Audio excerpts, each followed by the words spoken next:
Maninho, você já se imaginou fazendo suas próprias fanarts de League of Legends e ainda postando no Fala, Meu amigo do YouTube. Belezinha? Aqui é Alex, e seja Nós, muito bem-vindo Alex, ao caralho. Universo Lúdico. Eu fiz uma enquete na aba de comunidade Fala, sobre meu qual amigo do campeão YouTube. deveria ganhar uma história explicada, né? E ganhou a Rainha Injustiçada, a campeã que tem o melhor conceito de todos. Toda pedrinha tem um potencial infinito. História explicada da Thalia, a tecelã de pedras. Então já teste o seu like feito de pedras e bora!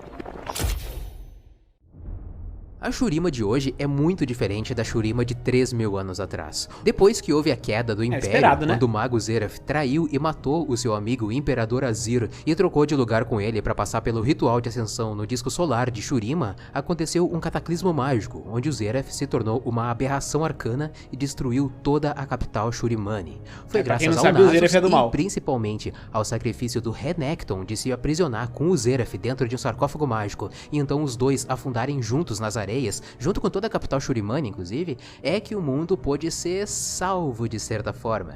O Nasus nunca aceitou ter perdido o irmão e ficou recluso num luto profundo durante todo esse tempo. E, de lá pra cá, durante esses 3.000 anos, sem um governante direto e sem um regente pro Império Shurimani, os vários povos que antes tinham sido unidos através da política nesse continente, agora se dispersaram. Ficou cada um por si Renekton bem e Renekton e sofreram o e Nasus tudo bem, pô. sobreviveram todo tipo de guerra, como a Grande Guerra dos Darkin e as Guerras Serviu um Rúnicas. Ozzy, né? Esses povos continuaram Mas aí o por Ozzy tomou o Shurima, backstab. tentando sobreviver através do comércio entre eles e exploradores estrangeiros, como os Piltovenses e os Noxianos. Algumas tribos fundaram cidades e outras se tornaram nômades. Esse último caso é o caso do povo da Thalia. Hora de um novo começo. A tribo da Thalia vive circulando em caravanas por todo o deserto, vivendo de tecidos por eles mesmos. As mulheres costumam ser tecelãs e os homens costumam ser pastores de cabras que alimentam as famílias, mas isso não é regra. Por exemplo, a Thalia, ela era uma filha de um líder desses nômades e ela aprendia tanto a pastorear cabras com o pai, quanto a tecer roupas com a mãe. E desde muito cedo, lá pelos seus 5 ou 6 anos de idade, a Thalia já percebia alguma relação estranha que ela tinha com as pedras do deserto. Às vezes, enquanto ela coletava pedrinhas coloridas, ela sentia Olha isso, como botando se a as gameplay. pedras estivessem seguindo ela. O próprio caminho que ela percorria ficava retorcido de uma forma anormal, como se as pegadas dela tivessem sido moldadas pela terra. Um dia, um cabrito tinha se desgarrado do bando e a Thalia correu para buscar o animal. Tacou uma Ele pedra tinha se no afastado cabrito. muito da caravana e foi parar em cima de umas falésias e não conseguia mais descer. A Thalia, querendo que o cabrito viesse de encontro uma pedra até nele. ela, ou que ela mesma fosse capaz matou de o cabrito. puxar as falésias para salvar o bichinho, esse simples pensamento de tentar alcançar alguma coisa que ela queria muito, fez com que as falésias fossem realmente puxadas e desabassem sobre a menina. O pai da Thalia, apavorado, foi atrás da porra. filha e encontrou ela debaixo dos escombros, mas não esmagada, mas sim coberta por uma fina camada de rochas, como se fosse um cobertor por cima dela, acolhendo ela. Chegando na tribo, a Thalia explicou o que tinha acontecido para Babajan, a avó e conselheira da tribo. A velha disse que esse evento só pode ter acontecido graças à Grande Tecelã, a protetora mítica das tribos do deserto, que protegeu a Thalia. A menina revelou que na verdade foi ela mesma que causou o evento, não a Tecelã. Na tribo da Thalia, quando as Desumilde crianças do caralho. estavam crescidas o suficiente, elas faziam uma dança Tirou sobre a crédito da lua vovó, cheia. porra? Para eles, a lua cheia era uma manifestação da própria Grande Tecelã, e a dança era uma celebração ao talento nato dessas crianças, como se a Grande Tecelã tivesse dado as habilidades para elas. Então, ao que tudo indica, a lenda da Grande Tecelã pode ser uma visão diferente do aspecto da lua. Como você sabe, é comum povos diferentes terem culturas diferentes sobre um mesmo aspecto da realidade, né? Por exemplo, Kensu Ó, vamos ser sinceros que o Alesios, ele ficou sem muita vontade de colocar ilustrações da Thalia, né? Porque ele tá, ele tá metendo um full clear de Thalia no vídeo dele aqui, que é brincadeira, pô. Ele ficou com preguiça, Alesios. Porra, Alesios. Ficou com preguiça, mano. Tá metendo um full clear de Thalia aqui por enquanto a gente fica ouvindo tu falar, porra. é o deus da lua para os egípcios, assim como a Ártemis também é a deusa da lua para os gregos e romanos. Então, a grande tecelã para o povo da Thalia seria o aspecto da lua, hoje a Diana. Esse evento da lua cheia era muito importante porque as crianças teriam seu destino fiado às suas funções na tribo, pastor, pastora, tecelão, tecelã, e ganhariam um mentor para acompanhar elas e ensinar as suas respectivas funções.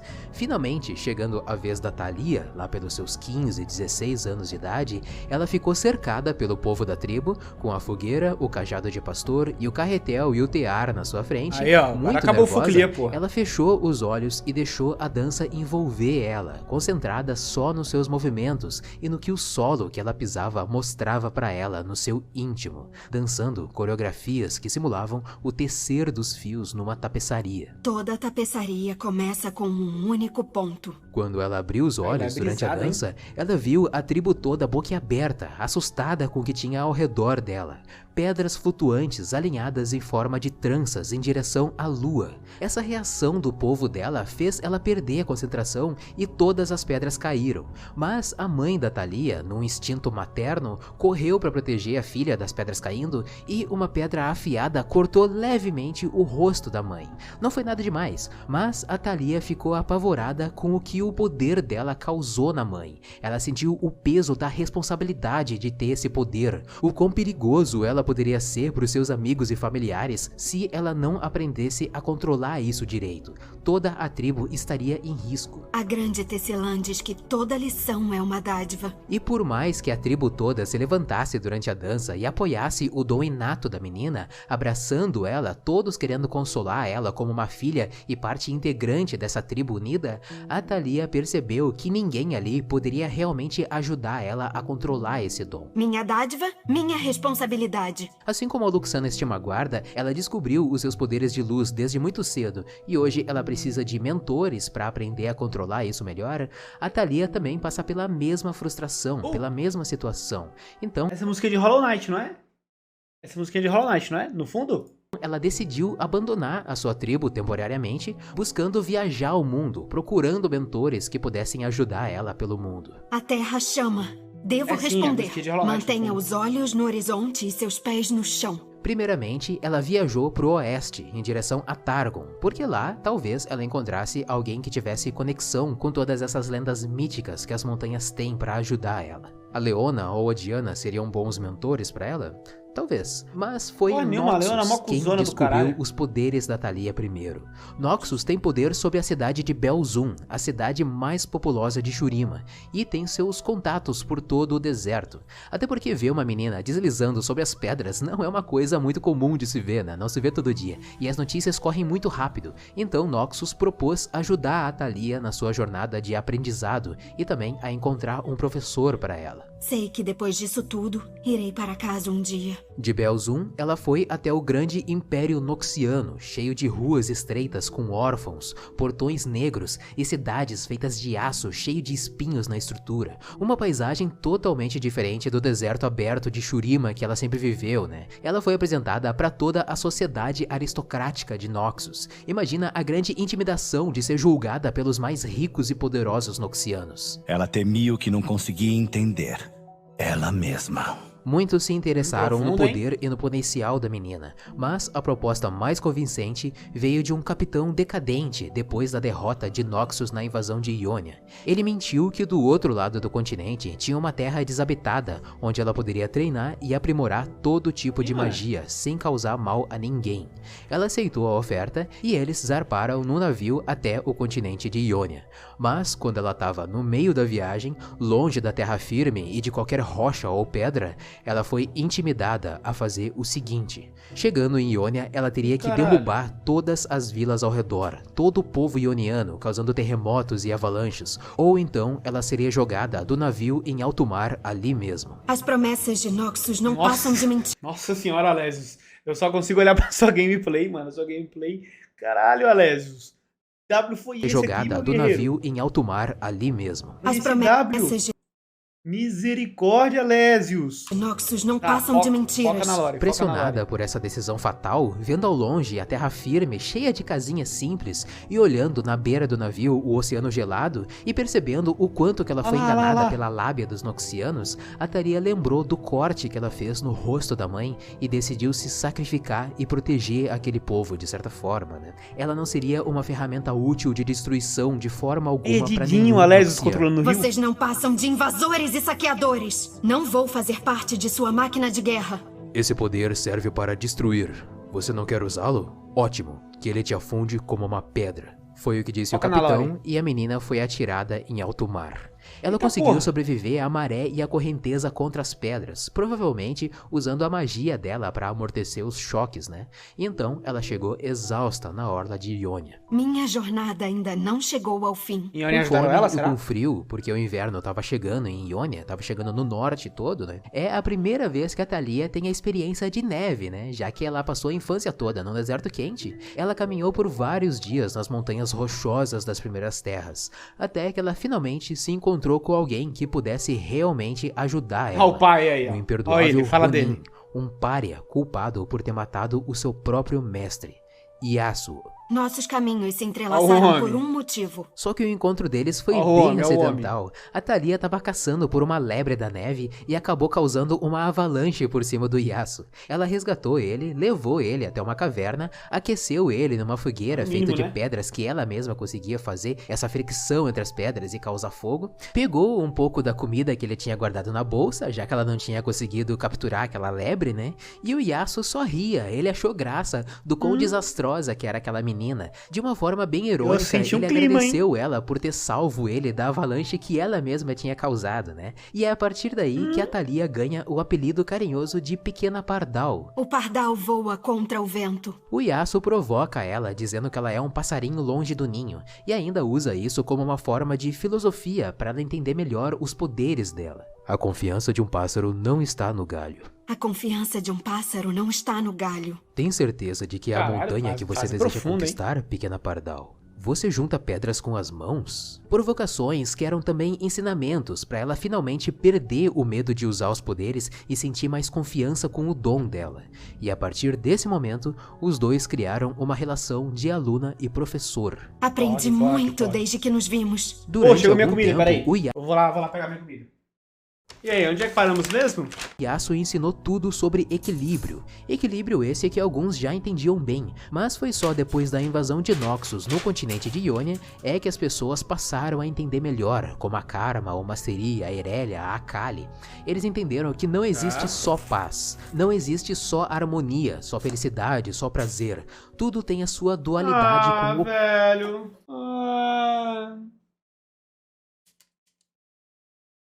Porra, me mandaram o bagulho errado, cara. Porra, brother.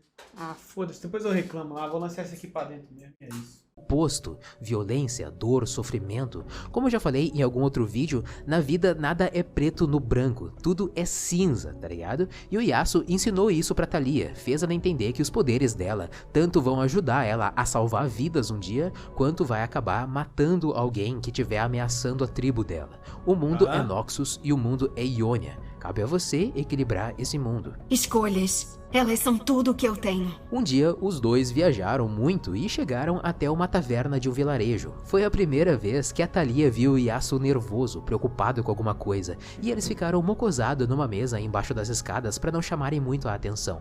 Mas foi quando chegaram dois comerciantes na taverna, e um deles reparou que o tecido da Thalia não fazia parte daquela cultura, é que ele puxou conversa com ela, dizendo: "Ainda bem que você está aqui e não em Shurima, depois que a cidade perdida ressurgiu, tudo ameaça o comércio agora." Isso chamou demais a atenção da Thalia. Ela conhecia bem as histórias do último imperador de Shurima e do mago traidor, da queda de Ikatia e dos deuses guerreiros. Então ela ficou muito preocupada com a família dela e decidiu voltar para Shurima. O calor do deserto me chama de volta. ele vai escravizar o meu povo, pensou ela. Mas antes, ainda ali naquela taverna, os comerciantes reconheceram o Yasuo e chegaram mais alguns guardas e tudo ali virou uma grande briga de taverna clássica, tá ligado? Pra quem não sabe, o Yasuo é o imperdoável, porque ele fez uma besteira durante a invasão de Noxus em Ionia e acabou resultando na morte do mestre dele. Então ele foi acusado de assassinato e até então ele estava sendo procurado pela justiça de Ionia pra ser punido.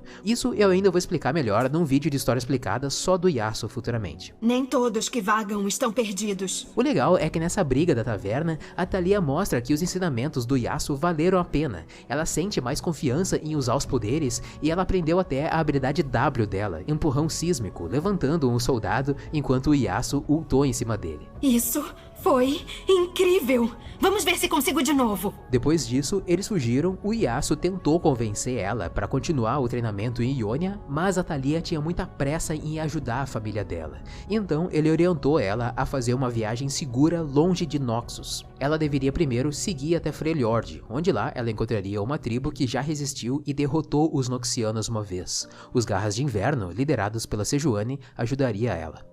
Ótimo, bem o que eu precisava. E então, mestre e discípula se despediram. A Thalia deu um lenço tecido por ela mesma de presente como agradecimento ao Yasuo. E o Yasuo deu uma semente de Acer, uma espécie de pinheiro, como lembrança para Thalia. E a partir daqui, a história da Thalia acontece no conto Descendentes. Meu aprendizado continua. A Thalia se separou do mentor Yasuo, deixa Ionia e faz a sua viagem de volta para Shurima. Ao que tudo indica, ela saiu de alguma cidade costeira de Ionia, foi até Freljord, deu a volta em Noxus por algum caminho seguro, cruzou o mar próximo do desfiladeiro de Piltover Zaun e desceu em Belzun, a cidade portuária dominada por Noxus. Os Noxtora, uma espécie de umbral noxiano feito com uma pedra preta que indica que Noxus domina aquele lugar, e seguindo esses Noxtora você vai dar até a capital de Noxus. Esse símbolo estava espalhado por toda a cidade, e isso causou calafrios na Thalia, pela experiência traumática que ela passou por pouco tempo que ela passou com os Noxianos. Ah, não. Noxianos, não. Ela atravessou o Grande Sai, o deserto de Shurima, com uma caravana de nômades, e chega até Vekaura, uma cidade erguida próxima da antiga capital Shurimane. Ao longo de toda a viagem, ela percebe as mudanças de Shurima, graças ao retorno do Imperador. As tribos estão peregrinando até Vekaura. Eles falam de um falcão pai, e de que ele vai proteger todos os Shurimanes de novo, e também falam de um oásis da Alvorada que voltou a fluir. O oásis da Alvorada é uma fonte mágica, muito parecida com a fonte da vida das Ilhas das Bênçãos. Ele cura pessoas e floresce os campos ao redor dos rios, como se fosse um grande Nilo enriquecido com a agricultura. Mas a Thalia, já com maior experiência relacionada às pedras, ela sente uma vibração diferente nos muros daquela cidade. As feridas desta terra são profundas. Ela sentiu dor, uma terrível e ofuscante dor gravada nas pedras. O medo e o tormento dos últimos momentos de milhares de vidas, antes de serem interrompidas por um cataclismo mágico. As pedras gritavam ecos de 3.000 anos no passado. Enquanto o deserto florescer, existe esperança. Da última vez que o Azir fez promessas ao povo de Shurima, eles pagaram com as próprias vidas.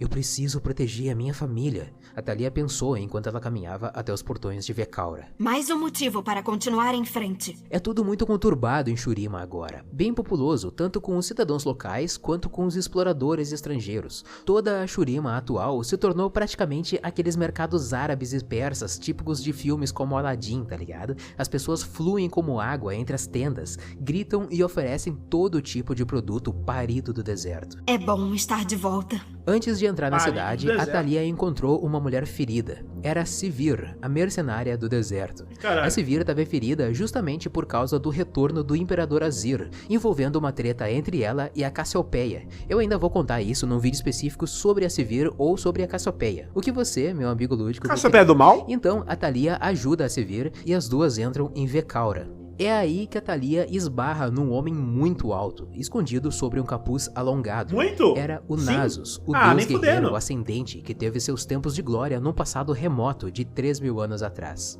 Ele estava ali pelo mesmo motivo da Thalia, verificar o suposto boato de que o Imperador Azir tinha ressuscitado e erguido Vekaura de novo para reunir todo o povo Shurimane. Na verdade, todos os Shurimanes que estavam ali estavam por esse mesmo motivo, né? Quando o Nasus entrou no antigo templo reformado pelos humanos, ele encontrou uma espécie de profanação do passado. O disco solar da antiga Shurima esculpida de forma bem grotesca numa liga de cobre e bronze, bem diferente do disco de ouro que tinha no passado, pendurado por cordas nos pilares que sustentam um teto sem nenhum adorno, sem nenhuma pintura de deidades ou qualquer outro enfeite grandioso, tentando simular o disco solar original que flutuava através de magia, né? Mas tudo feito de uma qualidade bem duvidosa. Embaixo do disco solar estava um hierofante, um sacerdote religioso que alegava ser descendente do imperador Azir. Na frente dele, 2 guardas vestindo cabeça de crocodilo e de chacal, fingindo ser o Renekton e o próprio Nasus. O deus ascendente tirou o capuz e se ergueu da sua corcunda. O Alésio jogando LOL é brincadeira, ser menor entre os humanos, mas mesmo assim ele era mais alto do que qualquer um, né? E quando ele ficou ereto, ele ficou ainda mais alto do que ele já era. Ele derruba os 2 guardas, quebra o teto e deixa o sol entrar no disco solar falso. E então ele agarra o hierofante pelo pescoço e encosta o rosto do hierofante no cobre quente do disco solar falso. O Nasus queria verificar se o sangue do hierofante era de fato de uma linhagem imperial dos antigos donos de Shurima, mas não era. Nisso, ao longe, ele avista um exército chegando na cidade, levantando poeira durante a marcha e inebriando um cheiro místico de magia ancestral. Ele reconhece que a magia se trata de Zeraf, que supostamente tinha morrido junto com Renekton, os dois afundados no sarcófago mágico nas areias de Shurima. Não é uma piada o vilão de Shurima ser uma geladeira? É uma piada, pô. O vilão de Shurima é uma geladeira, pô. Um abraço tempo. Toma no cu, porra. O mago ascendente avançou com braços abertos e soltando raios de chama azul e branca. A Sivir e a Thalia se escondem em alguma casa dali de Vekaura, e o Nasus fala para elas fugirem, porque a linhagem do Azir não pode acabar. A Sivir precisa ser salva. Ele pode ter seu sangue, mas nós somos seu povo. Você tem uma escolha, Sivir. Não vire as costas pro que é certo. O Nasus luta contra o Zeraf para atrasar ele enquanto as duas fogem. O exército do Zeraf fica só assistindo, porque ali era luta de imortais, era luta de deuses. Homens mortais não significariam nada ali. Então os dois tiveram a sua batalha. Eles se provocavam enquanto lutavam. Entre raios arcanos e fogo espiritual, o Zeraf fala o quanto ele corrompeu a mente do Renekton durante todos esses milênios, aprisionado com o irmão do Nasus abaixo das areias do deserto. O Chacal perdeu muita força, recluso em luto ao longo do tempo, Renato? Enquanto que o mago estava mais poderoso do que antes. O Zeraf derruba o Nasus, mas decide não matar ele. O mago planejou essa vingança por milênios e queria que o Nasus não morresse daquele jeito tão fácil. Ele queria que o próprio Renekton matasse o irmão, arrancando pedaço por pedaço com a sua mandíbula de crocodilo as vísceras do Chacal. Então o mago só soterrou o Nasus em escombros de pedra, assim como o Chacal já aprisionou o Zeraf no passado, soterrado na areia, né, uma vingança no estilo olho por olho, dente por dente. O Zeraf destruiu Vekaura e foi embora. O Nasus se recupera e se desprende dos escombros e vê alguns Shurimanes salvos pela Thalia, que protegeu o máximo de pessoas que ela pôde usando o poder de Tecelã de pedras. Thalia é mó gente fina, Deixe-me mostrar o que aprendi. Ele agradece a Tecelã e confia de que no dia em que ele e o Renekton se encontrarem de novo, ele vai conseguir recuperar a mente corrompida do irmão, fazer ele se lembrar dos 2 sacrifícios em vida que ele já fez. Uma ao levar o Nasus até o ritual do disco solar e outra ao se afundar com o Zeraf na tumba no deserto. O Renekton era um herói como humano e um herói como ascendente também. E o Nasus acredita que o Renekton vai se lembrar disso, porque ele precisa do irmão para os 2 juntos derrotarem o Zeraf de novo. E a Thalia ainda busca pela família dela, a tribo que aceitou e abraçou ela desde o primeiro momento que descobriram que ela é uma maga elemental das pedras, uma abençoada da grande Tecelã e protetora do seu povo. A distância significa pouco se a família significa muito. E ela vai proteger como ela puder e também entender essa relação entre o Azir, Nasus, Renekton, Zeraf e Sivir e o povo de Shurima. Não há império sem seu povo. Talvez seja eu a sua lição. Thalia Pog, hein? Gostei da história da Thalia. Uma criança tem várias responsabilidades. Gostei da história.